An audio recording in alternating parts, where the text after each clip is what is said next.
everybody. Welcome back to the homestead. We have had a rather cold snap for Oklahoma. Now you people in the north or Canada or wherever, it's not that cold to you guys, I get it, all right? But this is Oklahoma, and we usually have maybe 4 or 5 real cold snaps a year. And this was probably our 4th cold snap for the winter.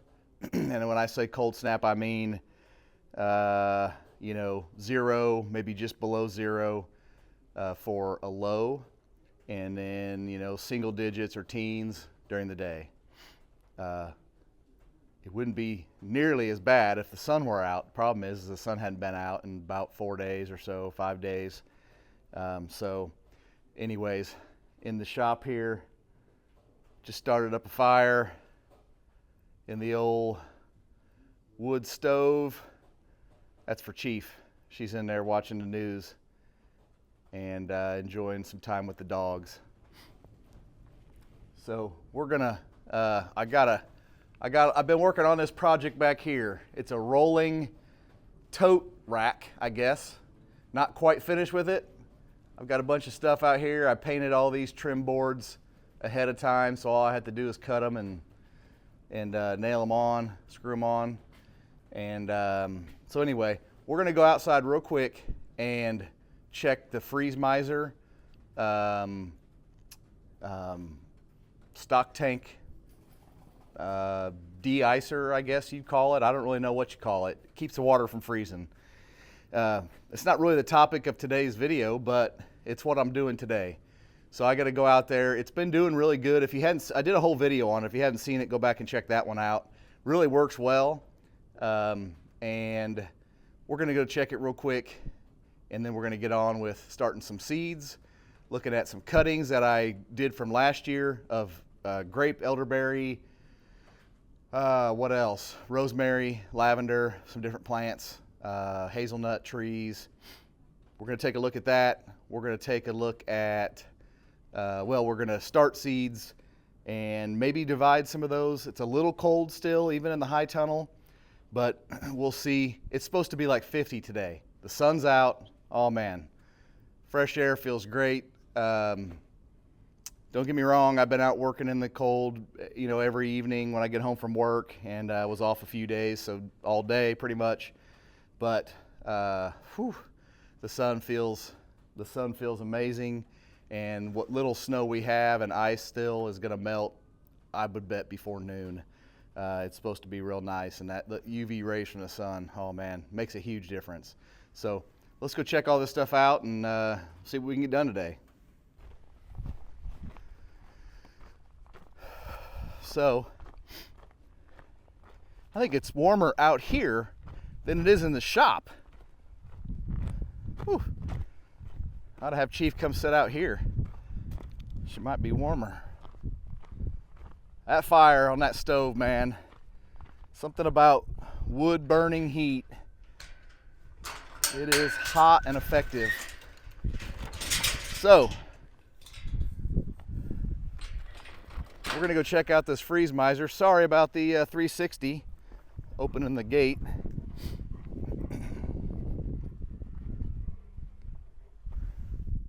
Excuse me. There's her calf. They're getting some salt and minerals here. This is a feed tub or feed trough or whatever, but I like to put my salt and minerals. That's what those are, those blocks there. Works out, yeah. She doesn't like me being too close to her calf. She's a protective mama. She's gonna freak out when I come around here. Look at that baby. There's old Duker. All right, as I talked about in the video when I installed this thing, you can see where it's been overflowing, just like it's supposed to. And I even talked about how this would, run over here and make kind of a muddy mess. Hadn't been nearly as bad as I thought. now it's still frozen, so it'll be soggy. But man, we're pretty dry here, and it'll soak right into the ground, I imagine, once it thaws out a little bit. But you can see it's 23 degrees right now, and we're actually warming up fast. We were below 20, I think, this morning. And again, I know that's not that cold, okay, to most people, in the north and Canada and wherever. I always see all these videos or on social media, people saying, oh, that's not that cold, blah, blah, blah, blah. Well, guess what? It's cold for here, okay? Just like in Florida, when it gets to 40 or 32 or whatever, that's cold for them. So, anyway, enough about that. You can see where this has kept this pretty much like this little thawed area this whole cold spell. And we've been below zero most nights, and it's kept it like this with this freeze miser.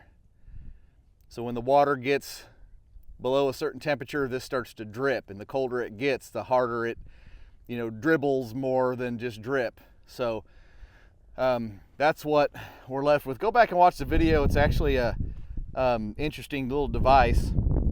But each day I come out and I break up what's not broken up, so you can see the little divided pieces. This is all refrozen, but you can see where I break this up, and the other side too, so they can get to it from both sides. But I'm gonna break this up real quick, so I'm gonna set you down. This is another thing I do in the winter time, is I put a protein tub out. This is like, I think this is 20% protein. It's got a lot of molasses and other minerals and stuff in it. Keeps their bellies warm, encourages them to eat more hay. So anyway, I do that in the winter time.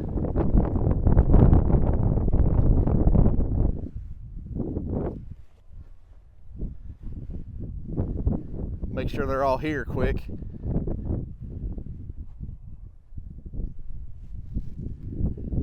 This little dude is the friendliest dang steer I've ever had. A little too friendly. He gets up close, he acts all sweet and everything, and then he gets up close to you and he wants to try to shake his head and his horns and think he's a big boy. So when he gets bigger, he's definitely going to be somebody I'll have to keep my eye on. I've had that before, an ornery steer. You just got to be careful with him. But won't be long and he'll be in my freezer. So I had to walk back to the shop and get these seeds. I forgot them. I wanted to show one thing. We like feeding the birds, and so we've got this pole here with a bunch of feeders on it. Looks like they're mostly empty at the moment, but down here I built this ugly little cage for my trail camera. If you can see that in there, it's kind of shaded, and this is a camera I had on my other side of my property where there's more brush and trees, and I like to watch the deer and what other critters are out there. We love wildlife, and so this is a trail camera I upgraded this year and bought one where it's on cellular service, so it sends the photos right to my phone. It does cost like $10 a month, but man, it sure beats going out there and getting a little memory card every few days or whatever. And I know this cage is ugly, but I have to have this because our stinking dogs will chew that thing to the ground if I don't.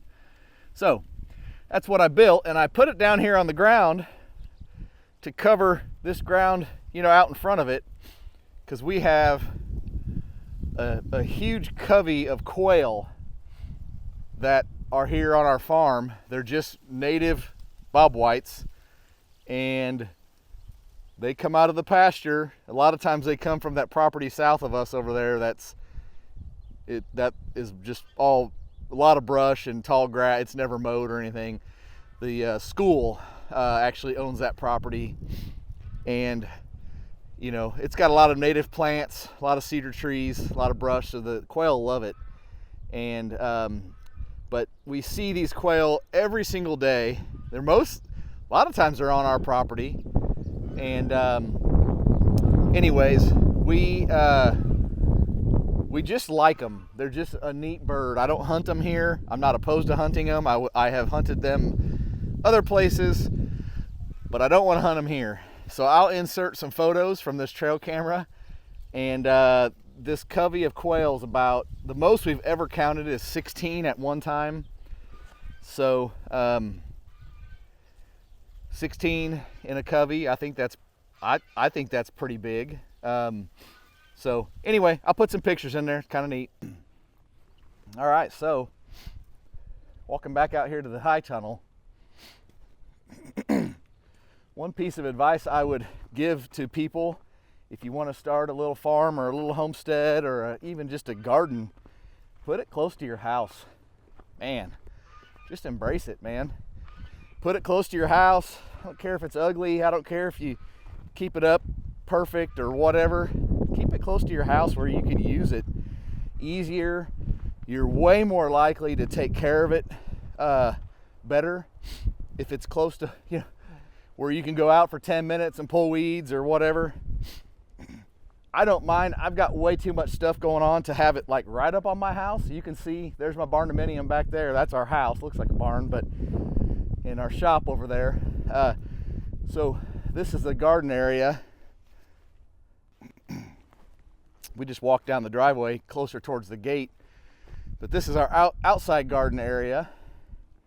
Of course, it looks like a huge mess right now and really ugly, but I've gone through all this firewood. If you've seen the other videos, these wood chips get dropped on our property here from tree trimming companies, and a lot of time there's logs or, you know, just bigger junk in there. I've gone through all this and put it in my IBC tote baskets, and that's what I can move them around with my tractor, and that's what I use to put all the firewood for the shop in there. So I've gone through a lot of this. This pile over here is all just so spongy and soft and decomposed that it wasn't even going to burn. So anyways, a few things I need to do, and I don't think I'm going to be able to do all this because it's still frozen, but here are some elderberry cuttings that I took. These are actually from 2 years ago. I never potted them up last year, so this is going to be grown into the ground very deep, I would imagine, but this is still frozen solid, so I'm not going to get to that today. But those are cuttings from 2 years ago. These are cuttings from last year. Again, those are frozen. They actually started to get fresh, clean, new leaves on them, new growth, because we had had such warm weather for so many weeks. But the cold came again, and here we are. So I've also talked about this area here. This was our original pig pen. It's in the middle of the garden, and it worked out great because the pigs would compost all the garden scrap, and then we would have composted soil and, you know, a compost facility basically is what I like to call it. I was experimenting last summer with putting these cattle panels across here to kind of make a cage type roof, because my idea is I want to move my chickens in here. So we've got the plastic down to keep the weeds away, but my idea is finish this. It's not strong enough just with some 4x4s for posts. The cattle panels are heavy, so I want it to look good and I want it to be functional and I want it to be there for a long time. So I'm going to come up with some kind of frame, maybe use, I'm not really sure yet, some kind of tubing or something, make a frame. And then in the back there will be some kind of coop, some kind of shelter, and I'm actually going to have this come out all the way to here, along here. So that whole area is 24 by 14, and I'm just going to let the chickens, we are down to like 20, maybe 25 laying hens, and so I think that's plenty of space for them.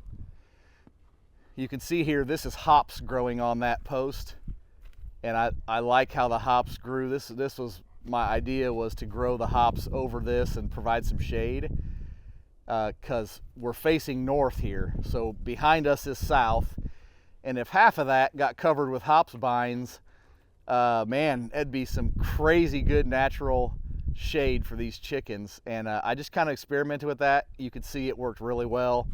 So I need to get this frame done, get my chickens out here, and oh man, this is going to be great. So my idea with the chickens is to have them out here handy. Over there is my pig pen, and if I have my chickens here, other than my cattle, I've got all my livestock right here handy, virtually inside my garden. So garden scraps can go either over the fence to the pigs, or they can go in here. Most of them will probably go in here, really, to the chickens. That's less I have to feed them, and that's more compost I get. They're gonna just work the crap out of this little area, and I can wheel my wheelbarrow in there and collect all the compost or soil, whatever, good fertilized stuff that I want, and take it out here where I'm right here at the garden. It's just gonna be so much more convenient. This area here, these wood chips also come in handy. Like I said, I get these wood chips from tree trimming companies. They dump them out along our little gravel road out here, our private road, and then I move them in here with my tractor. Excuse me. But as they run out of stuff, garden scrap or whatever, to root through and turn up, they're always turning up the soil looking for worms and all the stuff they eat, I will add wood chips in there. It gives them something to do. They'll break down the wood chips 20 times faster than if I just have them in a pile like I do over here. And it'll reduce if there's any kind of smell, it will reduce that. These wood chips are great. They're just all carbon, so they soak up any kind of smell that you might have. I also dump the wood chips out there in the pig area when they've got it too rooted up. So anyway, it really makes a difference, and it's free bedding pretty much. So let's go in the high tunnel. We'll talk about what we're going to do. All right, so if you're new here, you may have not seen my inside of my high tunnel, but I've used these IBC totes as raised beds. Now, some of these are new last year, and I didn't want to spend the money to buy the soil. So some of these are not, they haven't been used. They don't have any soil in them. This is wood ash from my wood stove, wood chips, leaves, just stuff like that.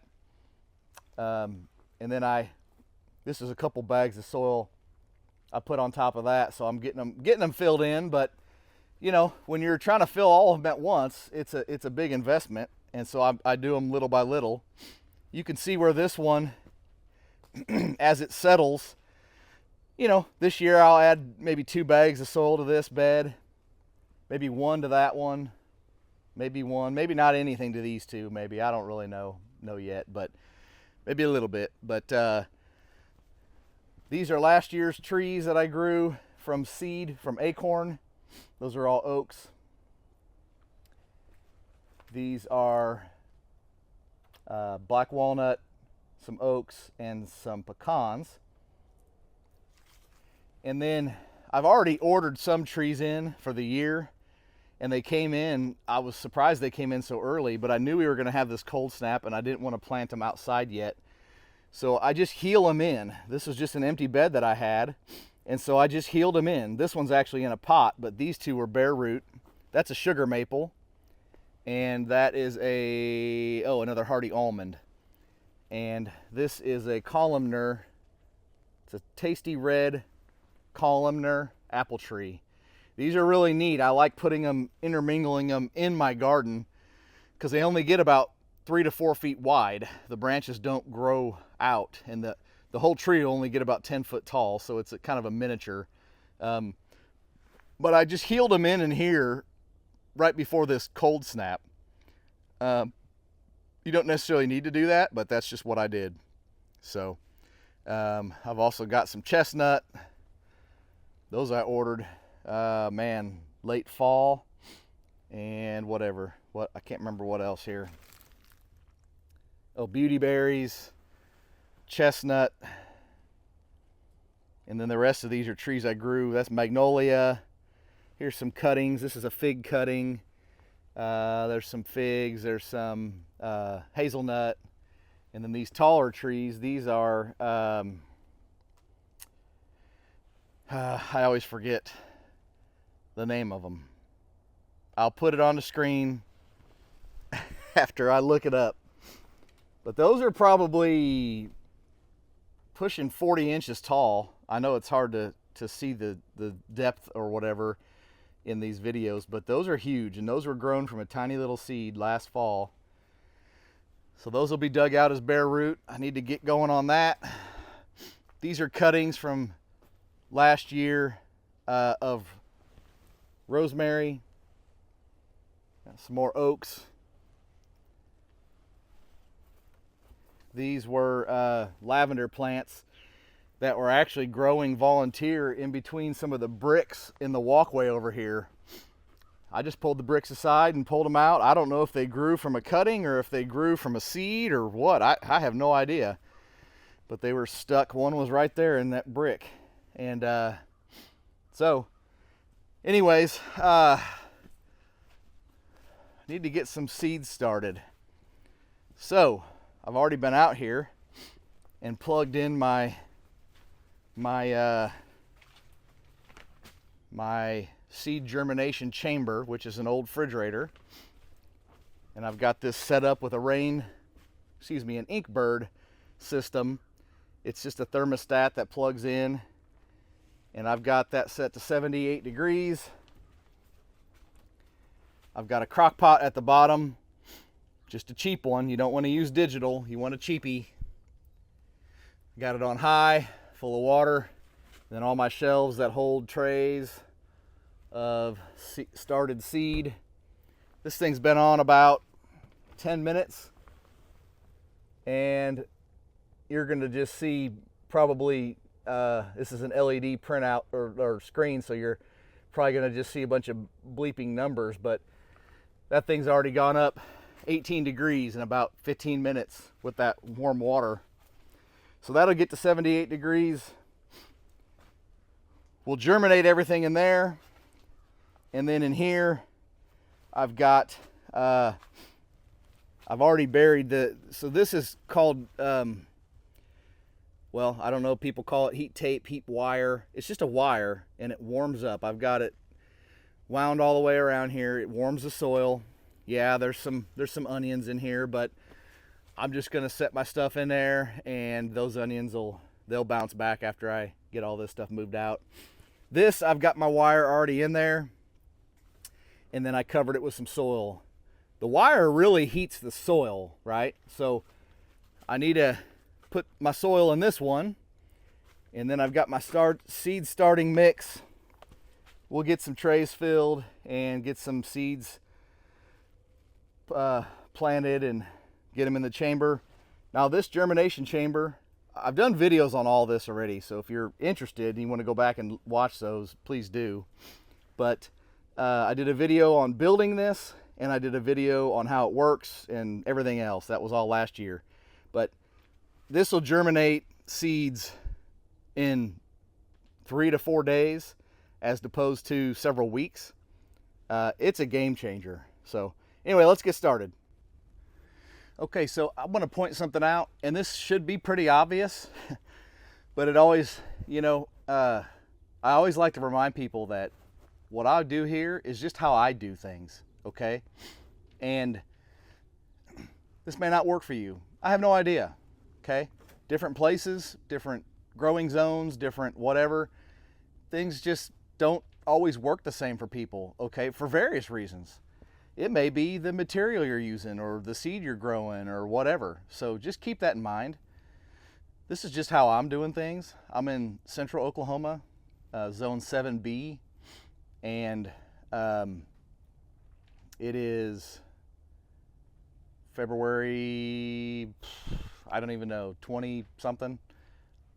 I'll put that on the screen too, just in case you care. I'm starting these seeds about a month later than I started them last year, because last year my tomato plants and peppers were probably, I don't know, 24 inches tall, and they were drooped over, looking awful. I didn't have enough room to up pot them. It was just way too early before I could get them out in the ground. So I was gonna start them last week, but we had this cold snap. I knew not a lot was gonna happen with them then, so I waited till now, and I'm confident I'm gonna be fine. And if I'm not, then I'm not. I guess I'll start a little later. The other thing, I'm gonna grow a little bit less produce this year and try to grow more perennial stuff, more uncommon, weird stuff. Last year I grew turmeric. I don't even know what to do with turmeric, to be honest. I just grew it. It was actually a beautiful plant. I don't know if I'll use much of it, but it's fun, and I like to grow stuff that nobody else is growing. And so that's what it's just something I enjoy. So that's what I'm gonna do. So I'm gonna show you here. I like to use these flats that hold water. There's no holes in this, okay? This holds water. So when I water these, I just stick my hose here on the edge and I fill this tray with water. And from the bottom of these little pots, it'll soak up from the bottom. Now there's a lot of people say, oh, you shouldn't do that. It's bad for the plant or whatever. I don't know, but I can tell you I do it both ways every single year because I never have enough of these trays and I forget to buy them. And quite frankly, I don't like buying this stuff. I've gotten all these pots. I've got all different sizes and shapes, and I got round ones, I got square ones, I got, deeper ones, whatever, right? And I've had these for years. I got them all free at a nursery that went out of business. And I've got hundreds of them, maybe more than hundreds. And so I don't like buying this stuff if I don't have to. I don't care that it all looks mismatched. It doesn't matter. I'm growing less this year, so I'm actually using, I don't know if this is a pint. I don't know what this is, but it's probably bigger than what most people would start their stuff in. But I've started stuff in these, it works great, and then I don't have to up pot it. Normally, don't have to up pot it before it goes in the ground. By up pot, I mean take it out of this and put it in a bigger pot, right? Because the roots only have so much space. So this is just how I do it. You can see my stuff I can't fit 3 wide here like a pretty little tray would normally. I don't care, okay? I don't care that it doesn't look all perfect and match or whatever. It's not going to affect how the plant grows. So I'm going to set you down and we're going to get going. I filled this little tub with water, put some of that starting mix in there. I'm going to mix this up and make sure that this soil is nice and damp. I like to do that because it seems like it packs in these pots a little bit better. And then when you go to water, if you don't do that, when you go to water for the first time and put them in the germination chamber, it seems like a lot of the water just flows out of this pot. You're kind of, a lot of the dirt, because this is so light and fluffy. So a lot of the dirt just flows out of the pot. And I like to avoid that. So I like to moisten this soil, not soaking wet, but enough to where it's not going to flow out or come out of the pot when I water these for the first time.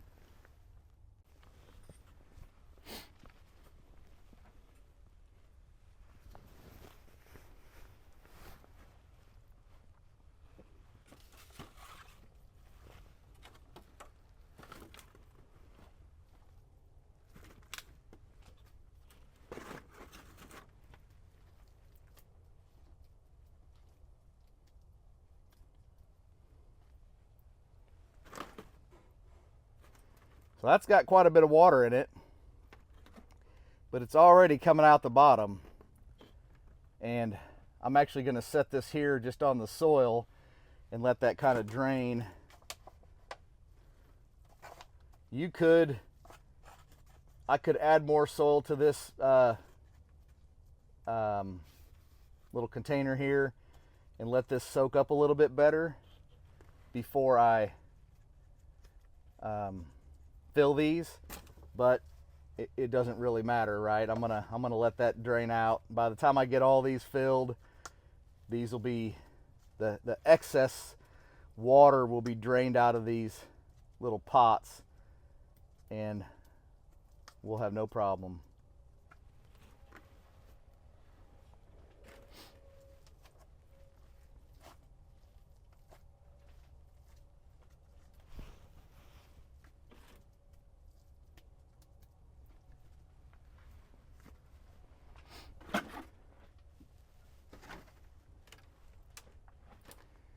Something I've discussed in last year's video when I was doing my seeds is this little grow tent, I'll call it, inside my high tunnel. This is just 2x2 wood, pine, framed wood with an old piece of greenhouse plastic on top. It's pretty rudimentary, but man, it sure gets the job done. The gentleman I had bought this high tunnel from, and his crew installed it, is Gardening with Leon is his channel. He's probably almost 90 years old now, still working hard, and has a big passion for gardening and teaching other people how to get into it. But anyway, he told me that every layer of plastic will buy you, so to speak, 8 degrees of warmth. Now that kind of varies, because if the sun never shines, it's not going to trap up any heat, but you get the picture, right? So the high tunnel is 8 degrees, and then this second layer, this little mini area, grow tent as I call it, is another, well, that one's broken, so I'm going to set that over here, is another 8 degrees. I just keep this thing closed up best I can, and with the heat tape or heat wire, I don't know what it's really called, in the ground, on this soil, it really holds in the warmth. I've done it this way, I think 3 seasons, and it's really worked well.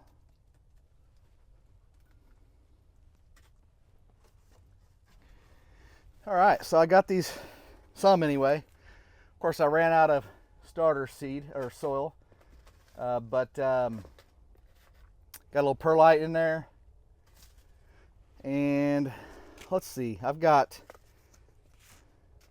not going to start any cucumber yet. It's pretty quick growing, and squash also pretty quick. So I've got my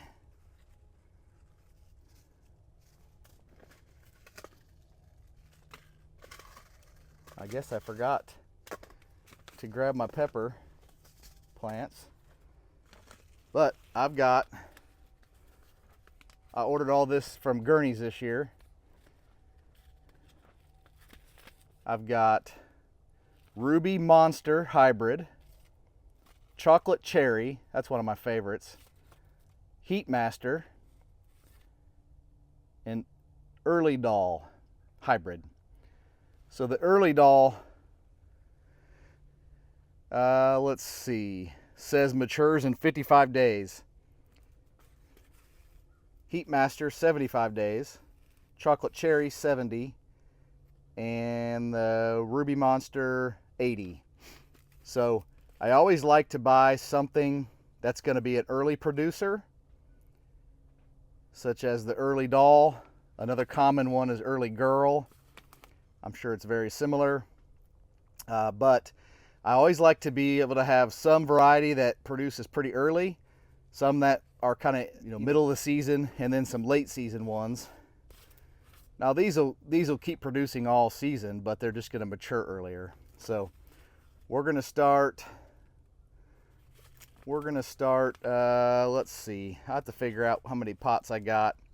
I think I'm going to do 1 row of each. So I've got 4 varieties of tomatoes. I normally grow like 10 varieties of tomatoes, and I don't know. I'm just kind of cutting back this year. So I'm going to do 1 row will be a single variety. That way I can just mark at the end of each row and know that that whole row is, you know, so I'll do Ruby Monster this whole row, and I can mark just one for now at least and know that this is all Ruby Monster, you know. So we're going to do that. These 4 over here, I've got some purple coneflower. I'm going to start and then we got to run to the store, run to Lowe's, because no project is complete without a trip to Lowe's or your local hardware store or nursery. So I'll have to get more of the seed starting mix, and we'll grab well,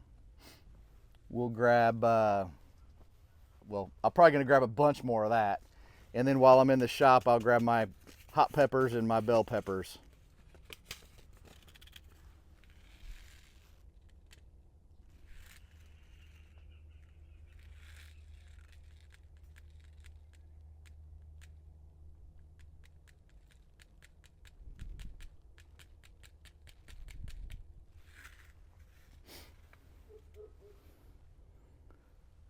These pots are big enough, I'm actually going to plant 2 seeds in each one. That way if one doesn't grow, I'll be good with at least the one. And then these are, like I said, they're plenty big to where I can always divide these out when I go to plant them. So that way I'm going to get more bang for my buck here.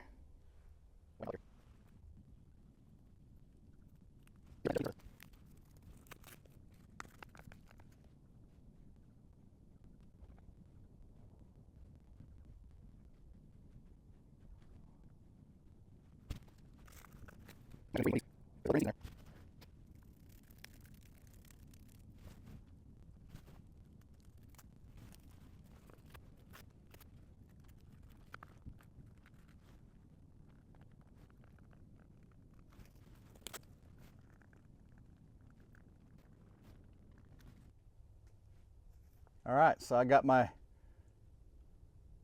rows labeled here. And I'm not going to be able to carry these and video at the same time. I may try to set you up on this barrel here. Regardless, we'll get them in the germination chamber over here, which is a fancy word for heated refrigerator. You can use a lot of different things to make these, but man, it's a total different. It's a game changer. So anyway, we'll get set up and get them over here before we run to Lowe's for more supplies. We'll get them put in here.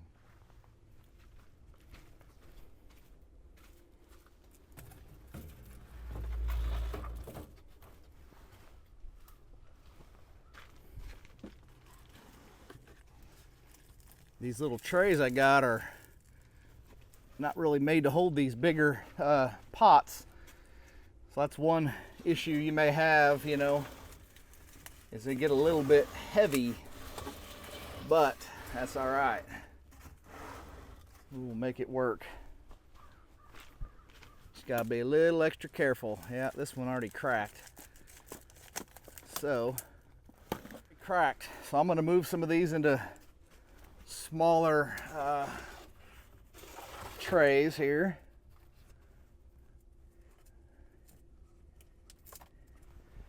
It's not sitting in there perfect.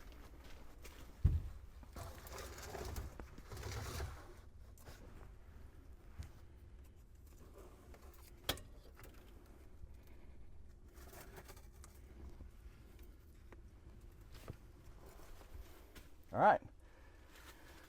So we've got those in there. We get some lunch, get some more supplies, finish this up. All right, well, we're back. Quick trip to Lowe's. Like I always say, no project is complete without at least one trip to the store. So I did find my seeds from last year, and I've got Big Bertha green bell pepper. I've got a sweet banana pepper. I've got Trailblazer hybrid. And if I remember, this is a purple sweet bell. And then I've got a Trident hybrid poblano.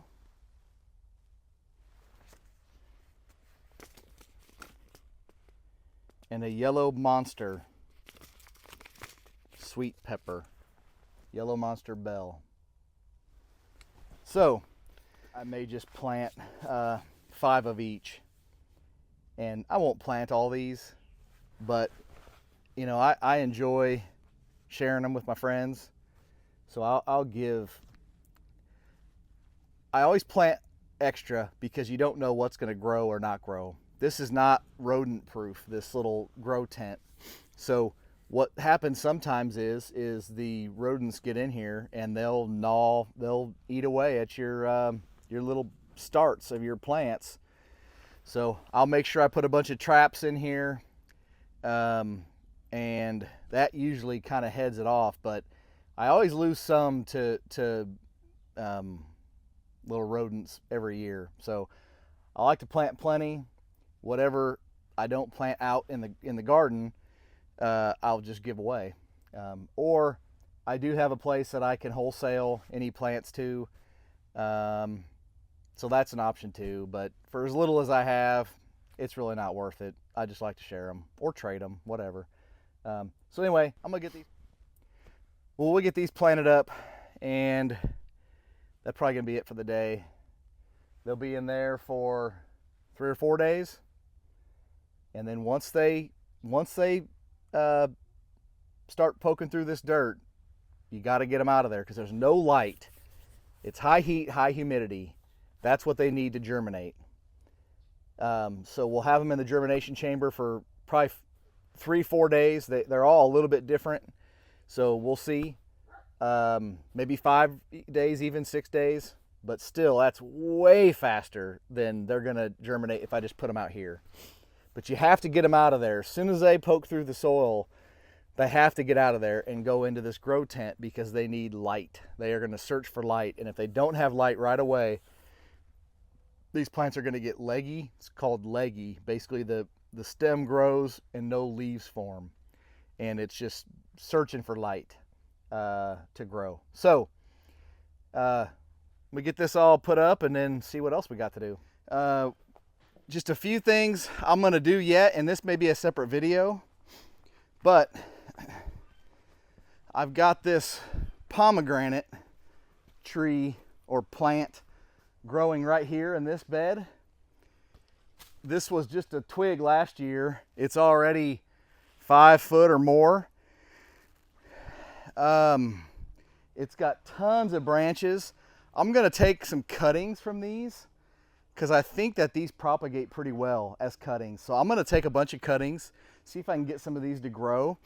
And then I think what I'm going to end up doing is, this is going to be too big for in here, I'm afraid. It's already, after just one season last year, it's already out in the aisles real bad. It's a hardy pomegranate. It is a AC Sweet. And it says it's cold hardy. Well, it says zone 6 to 10, and we're 7B, so I think it'll be fine. If you're growing any pomegranates in central Oklahoma, northern Oklahoma, whatever, 7B, let me know. Do yours overwinter? This one overwintered obviously in here just fine, but you know, I just worry about it being outside if it's going to overwinter or not. So let me know if you have one. Let me know how it does. But I'll do cuttings of that. And then the other thing is I have these grape cuttings from last year, and this is actually a patented variety. So I think you can grow cuttings, but you can't sell them as that variety. So I'm just gonna, these look really terrible. They are still alive. I mean, not all of them maybe, but yeah, they're in there real good with roots. So I probably got 25 or so, I don't know, just looking at them, maybe 20. And then here's another one. This one really took off. This has got a vine growing all the way up to there on that cattle panel. But these will all get dumped out of here and potted up. Now I may get myself in trouble here. I hope not. I don't plan on selling these. So I'm pretty sure with like patented plants, as long as you're not profiting from them, I think you can do that. Let me know in the comments if you know or not. But I'm pretty sure as long as you're not making money off of their patented, variety, you're good. I hope. If that's not the case, I'm just kidding. These are all just branches stuck in the dirt, and they're not grapevines. So anyway, we'll see how that goes. Those will get potted up. And then I already showed you the elderberry stuff outside. That'll all get potted up. And when I do that, after I pot them up and I've got these bigger pots and containers available, I will do my new cuttings. So of my existing plants that I have where I take cuttings, I will do new cuttings, and I will refill all those containers that I've already used. And those will be potted up next year at this time. So I think that's all we're going to get done today here in the high tunnel. Let's walk back up to the shop.